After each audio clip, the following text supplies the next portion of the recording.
Mesa Verde Elementary School, Space Shuttle Endeavour. How do you hear?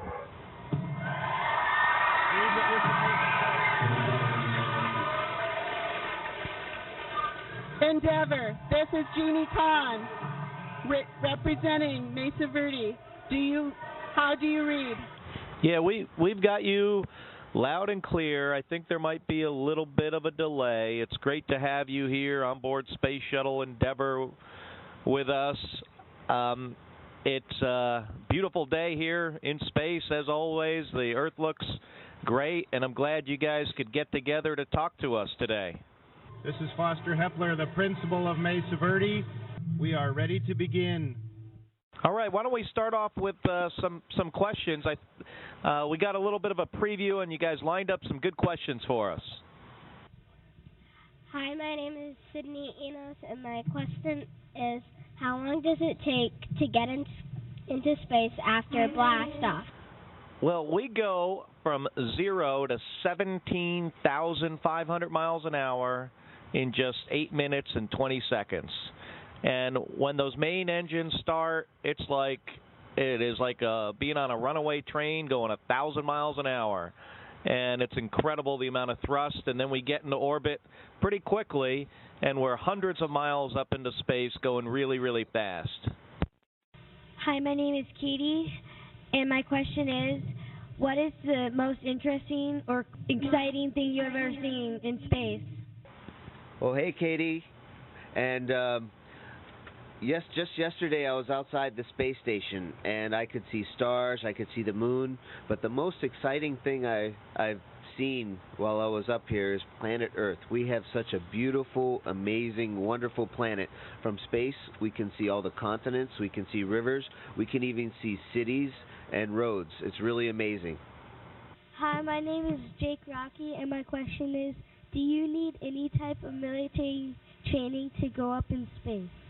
Hi, Jake. I'm in the United States Navy, and Mike here is in the U.S. Air Force, but the rest of our crew, well, we're about half. About half of us are in the military and half are not. So to answer your question, absolutely not. You do not need it to be in the military to be an astronaut, though in my case and in Mike's, that worked out well for us. Thank you for your question. Hello, my name is Ashley Drake, and my question is, why do you have to wear the whole spacesuit, not just the helmet? All right, it sounds like Ashley. Ashley, it turns out there's no air in space, and that's why you need air to breathe. But did you know that the atmosphere also puts pressure on our bodies? And if we go out into space without a spacesuit on, we blow up like a balloon, and that would not be very good for us. So we have to wear an entire spacesuit when we go outside, not just the helmet like you might see on TV. Hello, my name is Damon Brightman, and my question is, who decides the destination of the space shuttle in space, and who decides where the space shuttle goes in space, and where has it all been? Well, the space shuttle was designed to bring satellites and payloads up and down into Earth orbit and sometimes bring them home. We currently are at the International Space Station, which is where the space shuttle visits most of the time. It's also been to the Hubble Space Telescope. It's retrieved satellites in orbit and delivered others. But as far as destinations are concerned, I'd say pretty much the International Space Station and the Hubble Space Telescope. Hello, my name is Owen Bakken, and my question is, how do you stay in one place on the space station without floating away? Well, Owen, that's actually really tricky. If you're in space and weightless and you want to float away, you really do. So what we do is we have some special techniques, where we learn how to touch things with our toes and our fingers to point to help us stay in one place. We also have these things all throughout the shuttle and the space station, and we call them handrails, but we usually use them for our feet. So right now, you can't see it, but I'm standing under two stirrups on the ground so that it looks like I'm standing up normally. But as soon as I let go, I float up. My name is Sophia Sanchez, and my question is, how fast does the space shuttle go? Well, Sophia, that's a very good question. Right now, we are going 17,500 miles an hour around the planet. We see a sunrise or a sunset about every 45 minutes. That's really, really fast. It's interesting, though. If you go outside during a spacewalk like Mike did yesterday, it's in the vacuum of space, so there's no air flowing by. So even though you're really going fast, it's not like sticking your arm out the window of the car. Hi, my name is Brenna Loving, and my question is,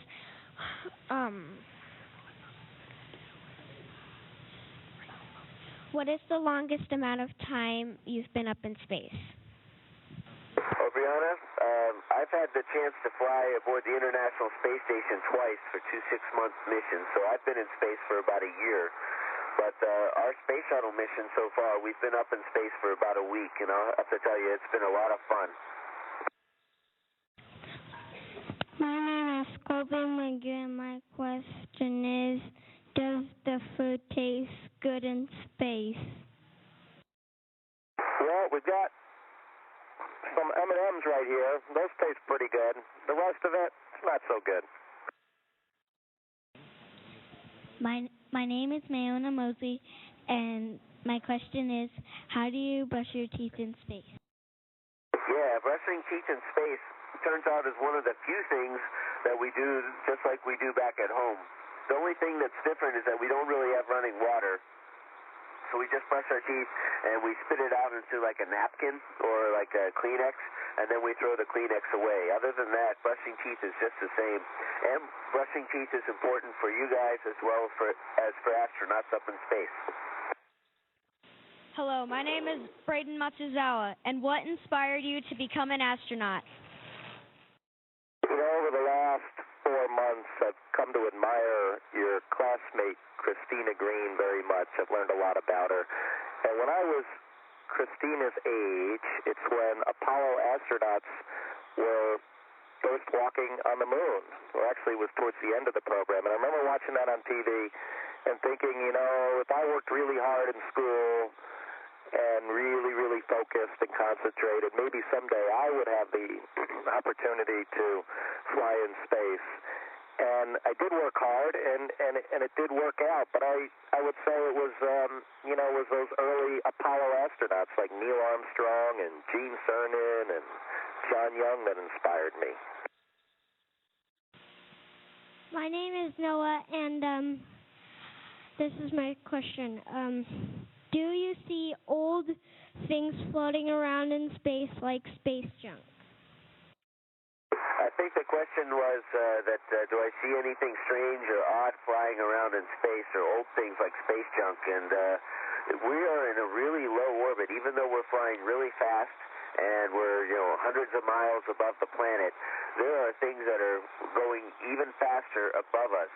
And we really don't see them. Now and then we might see a small flash, but they're so small compared to the rest of the universe and the planet, it's really hard to see them. So up here we don't think there's any, we don't see anything that's out there around us.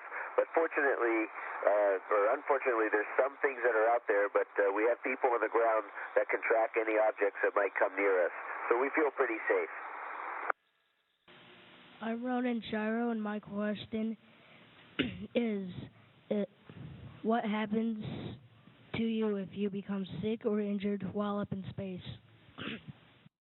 Well, that's a good question. We have a medical kit on board the space shuttle. We have one on the space station, and we have a couple of my crew members are trained in some pretty advanced medical procedures. We don't have any doctors on board. I understand one of my colleagues, Dr. Lee Morin, is there with you today. But we don't have a doctor on board this mission, but we could do pretty well. We could talk to doctors on the ground immediately if we need to. So we're in pretty good shape.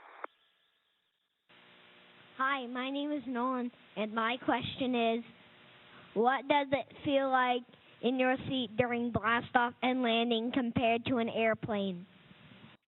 Hey, Nolan. One of the main differences is that you're sitting in a spacesuit, you're lying on your back for launch, and you have gloves and a helmet on, so it feels a lot different. And then rocket's light, and you push back in your seat, and you start going really fast, and then you have a lot of things to do while you're sitting on the rocket to make sure that everything's going fine. So that's all different. But the main difference about launch and landing compared to an airplane is that it's really super exciting. I mean, every time I launch into space, I'm just so excited. It's just a happy moment to finally get a chance to go into space. Hello, my name is Trevor Crabb, and my question is, who decides who gets to go into space? Well, Mike and I have a boss named Dr. Peggy Whitson, who's the chief astronaut, and she, along with the people above her, actually, make that decision. Pretty much Peggy decides who's going to go on which mission, whether it's a space shuttle flight or a long-duration mission. My name is Diego Reyes-Crozier, and have you ever seen anything strange in space? Hello, Diego. We did not, at least I've been up here, I've been in space in my career for over a year, and I look out the window a lot. And I can't say that I've ever seen anything strange, but that's a good question. I mean, one of the reasons why we're up here is to explore and to find new things. And I haven't seen anything strange personally. I don't think anybody up here has ever seen a UFO or an alien, but, we're keeping our eyes open. Hi, my name is Sophie Mejias, and my question is, what do you hope to learn on this mission? Well, Sophie, a few days ago we installed a $2 billion cosmic particle detector called the Alpha Magnetic Spectrometer, and after we installed it on the outside of the space station, it started collecting data. It's already collected 50 million particles, data on 50 million particles, and it is hoping to learn what is the makeup of the universe. What do cosmic rays consist of? Where do they come from? And it's searching for things like antimatter, dark matter. So we're hoping to learn after a number of years with this experiment operating on the space station, we're hoping to learn a lot about the origin of the universe. My name is Kaylin Hoff, and my question is, can you tell which country or continent has the most air pollution from space? Hey, Kaylin. The space program has been really helpful for human beings to understand what's going on with our own planet. That means that not just the space station and the space shuttle, but other satellites have been able to tell us what's going on with our rivers and our oceans and our landmass. Aboard the space station and the space shuttle, what's really neat, though, is things like wildfires and things like that. So it's pretty amazing what you can see up here. And when you know about something, then you can do things to help make the world better. Hi, my name is Tessa. My question is, how can I be an astronaut? Well, Tessa, it's great that it sounds like you want to be an astronaut, and the best thing you could do school. Both Mike and I paid attention when we were in class and did our homework and worked really hard and tried to go to the best university that we could. He even went to MIT and Stanford. But you don't have to do that. I didn't go to a school like that, but it really is worth your time to work really, really hard and do your homework and listen to your teachers. Hello, my name is Michael Gunderson, and can you see or study a black hole from the space station? Hey, Michael, and really good question. From the space station, thank goodness we really can't see black holes, because that means we'd be too close and we'd run into a lot of trouble. So what I think what we can do, though, is with the things like the Alpha Magnetic Spectrometer, which is a really neat particle detector, we can learn things about black holes and the rest of the universe. The Hubble Space Telescope, which was delivered by the Space Shuttle, it also was able to help us understand black holes a lot better, because even 50 or 60 years ago, we just knew that there should be black holes, but we had no idea if they really existed. So there's a whole bunch of new things to learn and explore. Well, Mesa Verde, it was great for me to have this opportunity to be with you today and answer your questions. Since my wife, Congresswoman Giffords, is from Tucson, Arizona, I spend a lot of time there, and I'm a big fan of Tucson. I have the Arizona Wildcat shirt. I didn't have a Mesa Verde Elementary School shirt, but what I do have is I have your yearbook, the Mesa Verde Mountain Lions 2010-2011 with me here in space, and I'll get a picture of this with the Earth in the background, and hopefully I can bring it back and hand deliver it to your school. Just opening up the page here to the pages honoring Christina Green, and it's a very nice yearbook, and Mike and I just signed it in the back, and I'll get my other crew members and the space station crew members to sign it, and then we'll send it back to you. Again, it was really great to be with you at Mesa Verde today, and I hope to see you soon. So long.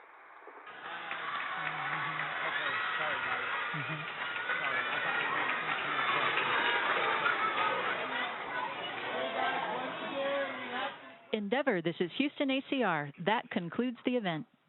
Thank you, Mesa Verde Elementary School. Endeavor, we are now resuming operational audio communications. Thanks for taking time out to inspire the next generation of explorers.